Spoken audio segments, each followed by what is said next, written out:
Hey folks, this is Aidalee with Dad's Gaming Addiction, and today I'll be taking a look at Hanako's Flower Shop.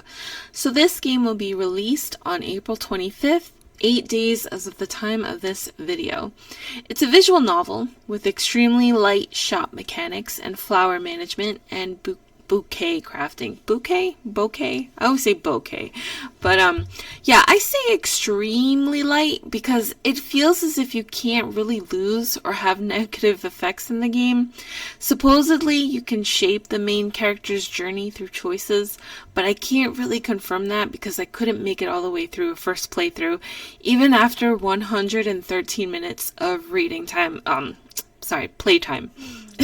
The gist of this game is you're a young woman who runs a flower shop with her grandfather.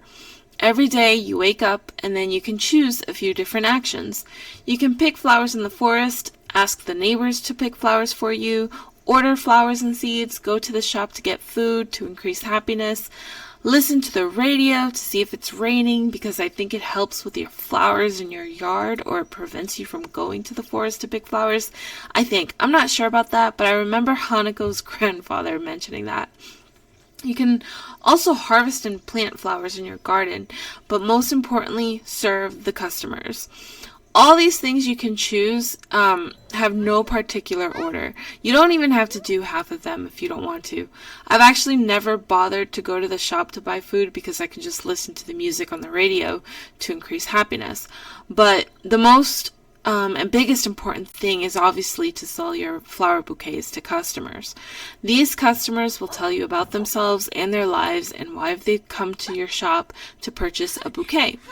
Then you have to choose and arrange flowers based on the dialogue between you and the customer.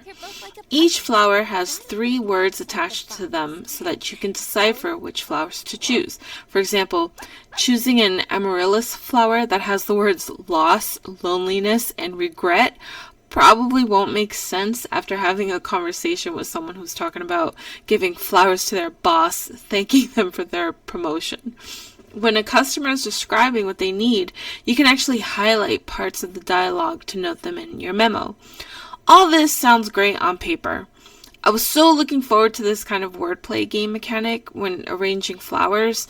The problem is that sometimes the customers describing their reasonings were so vague, and matching flowers was really difficult because the words weren't that relatable. So it was really difficult on that side of it.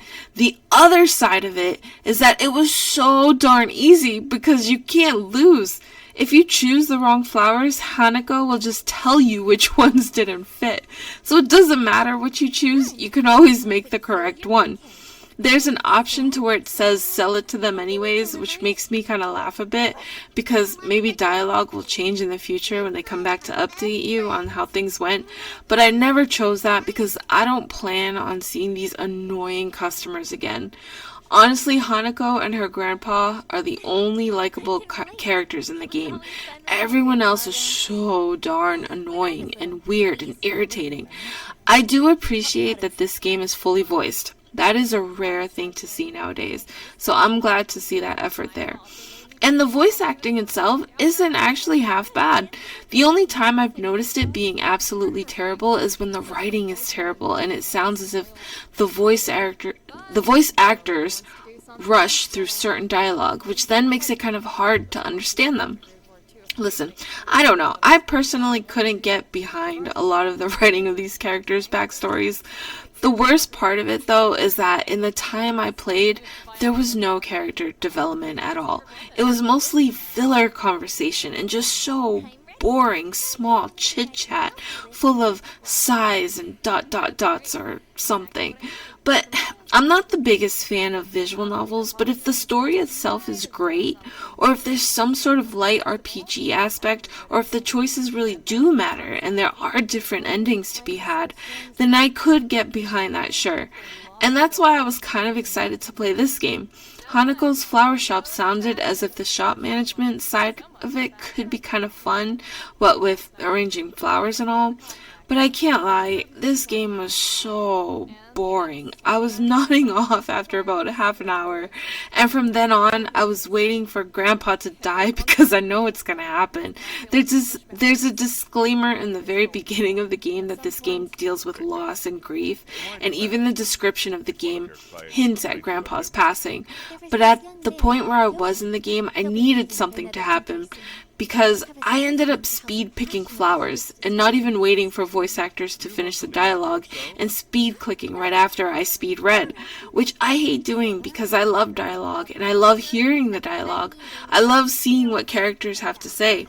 Back chatter can absolutely be hilarious, but in this game, more than half the stuff was so pointless and boring and so beyond filler, I couldn't even keep my eyes open. Like, there was a woman talking about her job when she came into my flower shop, and she just wasn't describing what she wanted in her bouquet.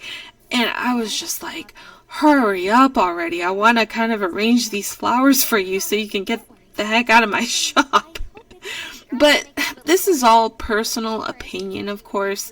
If you're a fan of visual novels, you may like this, who knows.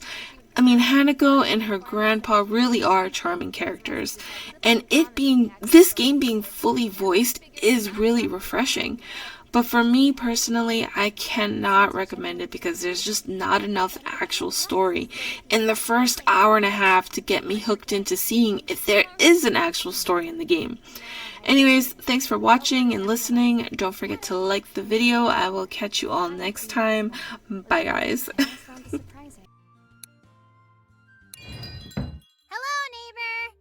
I've got a sewing kit here for you to help shut that big mouth of yours. What are you talking about, Aya? Why did you tell Sayuri everything we talked about? I never said you could. Ah, you mean our conversation about Valentine's? I didn't know it was a secret.